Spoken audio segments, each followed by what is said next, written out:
Assalamualaikum warahmatullahi wabarakatuh. Selamat pagi siswa-siswi SMA Negeri 13 Bandar Lampung, khususnya kelas 10 IPS 3. Apa kabar kalian semua? Apa harap kalian dalam keadaan sehat walafiat. Oke, pada hari ini kita akan bertemu dalam pelajaran biologi ya. Ya, nama Bapak sebelum dimulai perkenalan dulu. Nama Bapak adalah Yusuf Darmawan. Ya, ini biodata Bapak. Bapak lahir di Bandar Lampung, ya, dan alamat juga di Bandar Lampung, ya. Dan ini alamatnya di Kota Sepang, Perum Kota Sepang. Ya, kalian juga mungkin itu saja ya. Oke, tujuan pembelajaran hari ini adalah menjelaskan pengertian biologi, kemudian cabang-cabang biologi, dan menentukan cabang biologi yang sesuai untuk mengkaji suatu objek biologi ya. Jadi diharapkan nanti setelah pembelajaran ini kalian bisa ya menjelaskan pengertian, cabang-cabang, dan juga mengkaji atau menentukan cabang biologi apa yang sesuai untuk suatu objek biologi ya. Nah, apa sih biologi itu? Ada yang tahu? Mungkin di SMP ada yang sudah pernah belajar. Mengapa kita harus belajar biologi dan apa manfaatnya? Nah, ya, biologi itu kalau kalian lihat secara pengertiannya itu adalah terdiri dari kata bios dan logos ya. Bios itu artinya hidup, logos itu artinya ilmu. Jadi ilmu yang mempelajari tentang makhluk hidup. Ya, kalau di SD atau di SMP kalian dengar ada pelajaran IPA ya.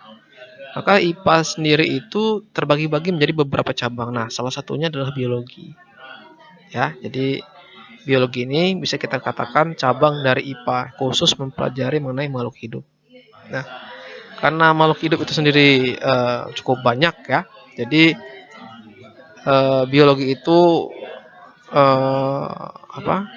mempunyai cabang-cabangnya khusus. Nanti kita akan belajar ini ya, cabang-cabang biologi. Dan juga objek kajian biologi itu adalah pada berbagai tingkat kehidupan ya, berbagai tingkat organisasi kehidupan. Kalian tahu bahwa yang namanya makhluk hidup itu kan ya sangat luas ya. Jadi kalau kita ibaratkan suatu organisasi, maka ada yang dari yang terkecil sampai yang terbesar. Nah, kira-kira itu ada pada bagian ini ya. Jadi tingkat organisasi akan menentukan cabang biologi apa yang akan dipelajarinya ya. Oke, misalnya contohnya ini molekuler ya, molekul itu struktur yang sangat kecil ya. Nah, di situ kita contohnya adalah pernah mungkin kalian mendengar istilah gen ya, DNA ya. Maka itu cabang termasuk tingkat organisasi yang terkecil. Nah, dipelajari dalam ilmunya apa? Ilmunya ini biokimia, genetika, biologi molekuler. Nah, nanti pengertian ini bisa kalian cari ya di Google ya. Kemudian meningkat yang berikutnya adalah sel. Ya, sel ini di atasnya molekuler ya, lebih tinggi. Nah, sel itu adalah unit terkecil dari suatu makhluk hidup ya. Itu dipelajari dalam ilmu sitologi. Jadi sitologi adalah ilmu tentang sel. Kemudian jaringan ya, contohnya misalnya jaringan kulit ya, jaringan otak. Nah, itu istilahnya akan dipelajari dalam ilmu histologi. Jadi histologi ini cabang biologi yang belajar tentang jaringan. Kemudian organ misalnya apa? Organ ya, misalnya organ pencernaan ya. Misalnya organ pencernaan itu ada usus, ada lambung ya. Nah, itu dipelajari dalam ilmu organologi ya. Kemudian organ jadi individu ya, misalnya manusia ya, misalnya hewan, tumbuhan, dan seterusnya. Nah, itu ada dipelajari ilmunya juga ya. Kemudian populasi, kumpulan dari individu yang sejenis ya, misalnya populasi manusia, populasi gajah ya. Nah, itu ilmu mempelajari juga banyak ya. Ada biogeografi, ada genetika populasi, kemudian ekosistem ya, ekosistem tingkatan lebih tinggi dari populasi. Ekosistem ini komponen makhluk hidup beserta lingkungannya ya. Ilmunya ekosistem itu namanya ekologi. Kemudian paling tinggi adalah bioma ya. Bioma itu meliputi seluruh kehidupan yang ada di planet bumi ini ya. Perlu diketahui yang namanya kehidupan itu untuk saat ini baru hanya ditemukan di planet bumi ya. Jadi kalau di planet lain ada kehidupan, itu belum ada bukti secara sahnya. Oke, kita masuk lebih detail ya. Apa itu biologi? ya. Nah, biologi itu diawali dengan suatu pertanyaan-pertanyaan ya. Misalnya ini ada pertanyaan mengapa ketika remaja muncul jerawat, mengapa habis olahraga kita haus, ya, kenapa ada buah mangga yang harum, ya. Nah, itu semua nanti akan dipelajari dalam biologi ya. Kenapa? Karena objek-objek yang disampaikan di atas ini, ya, itu semua berhubungan dengan makhluk hidup ya. Jadi, mengapa remaja muncul jerawat? Ini kan pada kulit manusia. Kemudian kenapa habis olahraga haus ya? Jadi ada aktivitas yang berkaitan dengan makhluk hidup ya.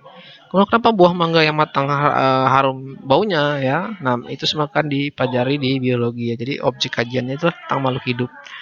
Ya, biologi sendiri adalah ilmu mempelajari tentang kehidupan. Istilah biologi diambil dari bahasa Yunani, bios kehidupan dan logos ilmu. Nah, apa alasan kita harus mempelajari biologi? Nah, ini alasannya ya. Biologi mempengaruhi kehidupan kita sehari-hari mulai dari hubungan kita dengan lingkungan, makanan yang kita konsumsi hingga penyakit yang dapat menyerang tubuh kita. Ya, dengan demikian kita dapat memahami biologi, maka kita juga bisa mendapatkan manfaat ya. Misalnya kita dapat memahami diri kita sendiri ya, misalnya oh kenapa kita perlu makan, perlu minum dan seterusnya ya. Kemudian juga nanti akhirnya akan meningkatkan kualitas hidup kita ya. Jadi setelah mempelajari biologi ini Bapak harapkan kalian mempraktekannya gitu ya, sehingga kualitas hidup kita bisa meningkat. Berikutnya adalah ruang lingkup biologi ya.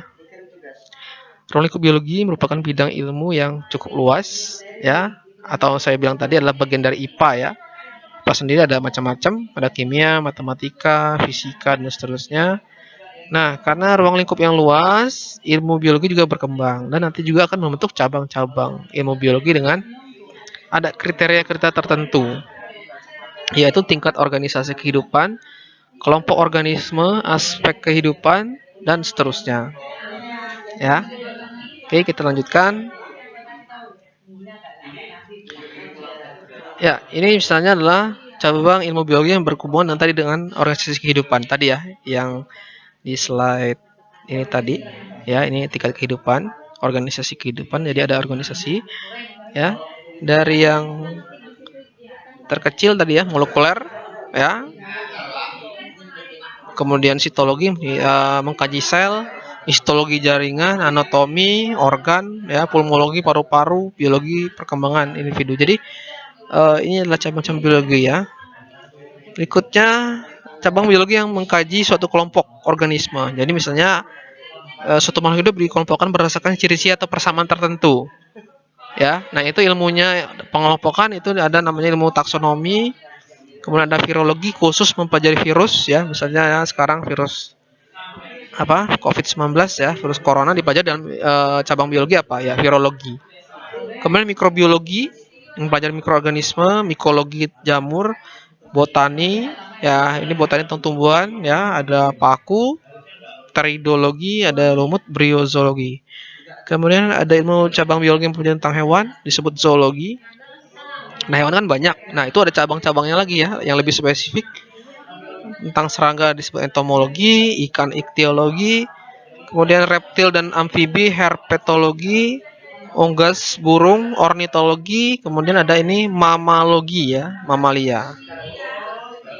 Kemudian cabang berikutnya berdasarkan aspek kehidupan ya. Ada biologi perkembangan. Jadi yang mempelajari tentang perkembangan individu ya, dari dia awal dia terbentuk ya, kemudian dewasa dan seterusnya. Kemudian embriologi ya, embrio, anatomi ya, struktur internal organisme, jadi struktur bagian dalam tubuh.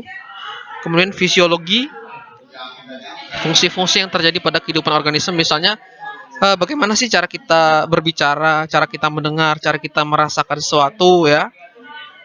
Atau misalnya tadi bagaimana kita mengeluarkan keringat. Nah, itu dipelajari di ilmu fisiologi ya. Kemudian ada lagi nih. Nah, ini adalah cabang biologi yang merupakan ilmu campuran dan terapan. Ada biokimia ya. Jadi ini gabungan biologi dan kimia, ada biofisika, ada bioteknologi ya. Jadi mengkaji teknologi yang memanfaatkan organisme. Ya, ini misalnya contohnya itu pembuatan tempe ya, itu termasuk bioteknologi. Jadi kita memanfaatkan organisme ya, dalam hal ini misalnya jamur pada tempe ya, sehingga dapat